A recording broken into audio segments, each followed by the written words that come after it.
Hi guys! Welcome back to our channel. This is Ephraim and you're watching Planting with Ephraim Grace. Ito na naman ang inyong hardinerong kapitbahay nagsasabing, tara, usap tayo.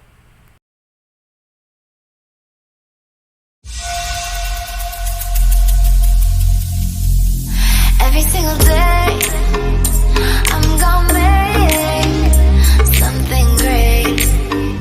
That's my way.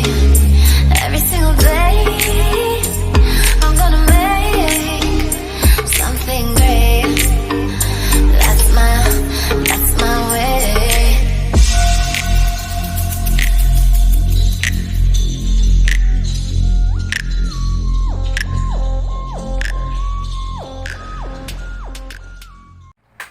Hi guys! Welcome back to our channel. This is Ephraim and you're watching Planting with Ephraim Grace.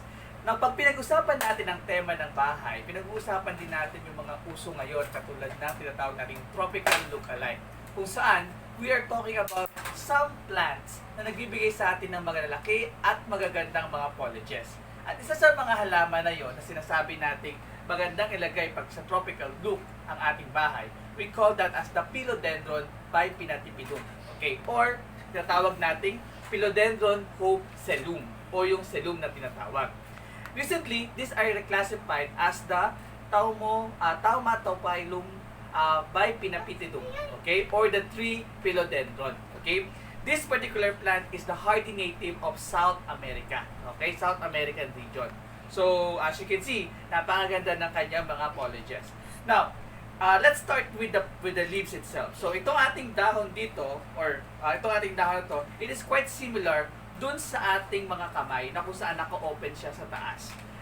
It is said that it is actually catching yung mga blessings galing sa langit para ng plants na to. Kaya pinaniniwalaan din siya as a lucky plant. Okay? Now, this particular plant can grow up to 5 feet sa kanyang natural environment. Pero dahil nga nasa indoor and the indoor sa loob ng ating bahay ay controlled environment, hindi natin na-achieve yung ganung kataas at ganung kalaking selum or yung ating philodendron trees. Okay. Aside from that, if you're going to look into the stems, this is actually, it's not a stem, it is actually a petiole o yung kadugsong ng ating leaves. Ang kanyang stem kasi ay naandun pa sa ilalim ng kanyang petiole, kung saan doon nakakabit yung ating mga tangkay ng ating dahon. Okay? Pero believe me or not, this particular plant, pag kinat mo to at nilagay mo sa base, it could pwede siya tumagal up to 2 weeks na kasama sa ating mga base. Okay? Kaya maganda rin siyang gawin bilang isa sa mga flower arrangement o kasama sa ating mga flower arrangement. So, the stems, okay, the petiole is actually a fleshy type and it is a slender and long type of plants. Okay. So, in terms of the care tips ng ganitong plants, we talk about the soil mix. Ano ba yung soil mix? The good thing about this plant ay hindi naman niya kailangan ng masyadong komplikadong mga soil mix. Basta ang importante sa kanya ay ang soil mix niya ay yung nagre-retain ng moisture. Okay? That's also the reason why I have to put some of these rocks doon sa kanyang soil. Kasi nga, sa ibabaw ng kanyang soil, kasi nga, gusto ko ma-maintain yung moisture component noong ating soil. So kahit isang linggo ko siyang hindi diligan, it's okay. So walang problema tayo doon. Kasi nga, hindi agad nag-evaporate yung mga water doon sa kanyang soil. Okay? Now, in terms of this one prefers primarily a soil that is lightly moist. Okay? Hindi yung nagsasagi.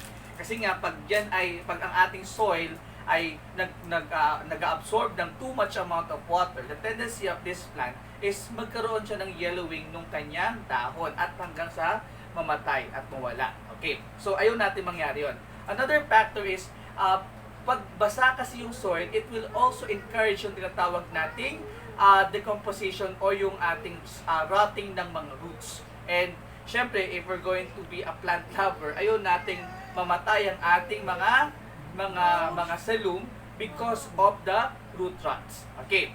So, kailan ba natin kailangan diligin yung ating halaman? So, if we're able to notice that 2 inches of our soil is already dry up. Okay? So, yun. Kailangan mo na talaga siyang lagyan ng water or diligan. Okay.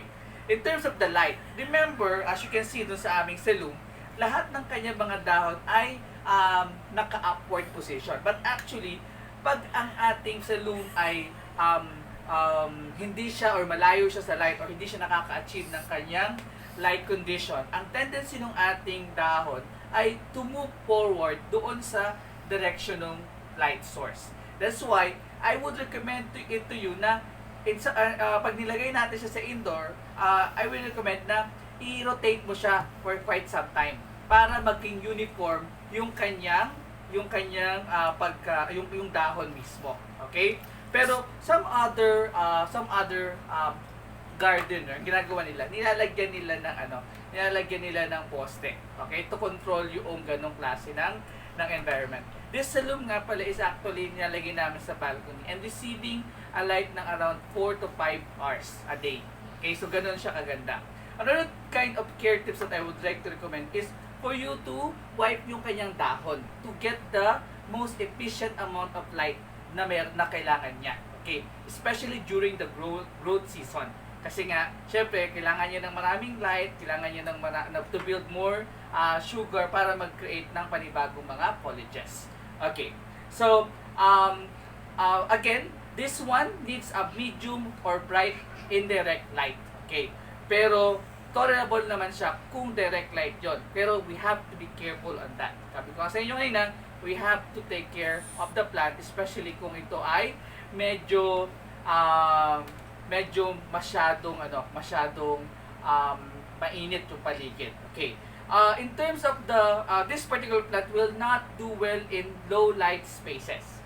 Okay? So, if you're planning to put this one sa inyong loob ng bahay for quite some time, kailangan nyo rin siyang ilabas ng inyong bahay para siya ay magkaroon ng light. Okay? So, next, toxicity.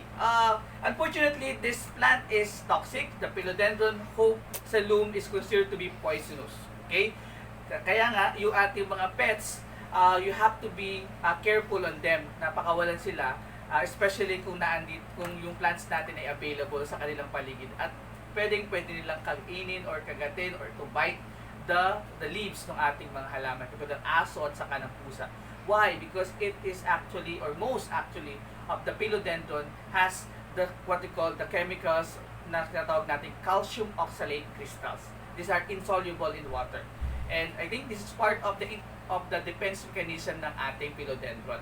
So if I were you, those animals that fun of chewing and biting the Philodendron or other plants, ilayo na ninyo sila sa halamang ito kasi delikado sila. Because it will definitely give them a hard time, especially this particular plant will introduce irritation to the mouth and most probably baka magkaroon pa ng problema sa GI or gastrointestinal tract of the plants.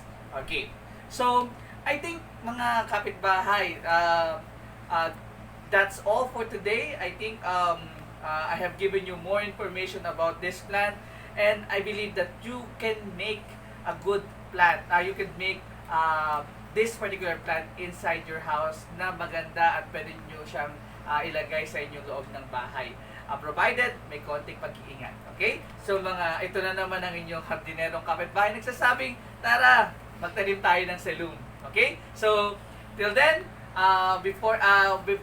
please watch Planting with F and Grace and also subscribe to our YouTube channel and don't forget to go with our Facebook account, si Maria Gracia at ang Lihim na Hardin. So, see you next time. Thank you and goodbye.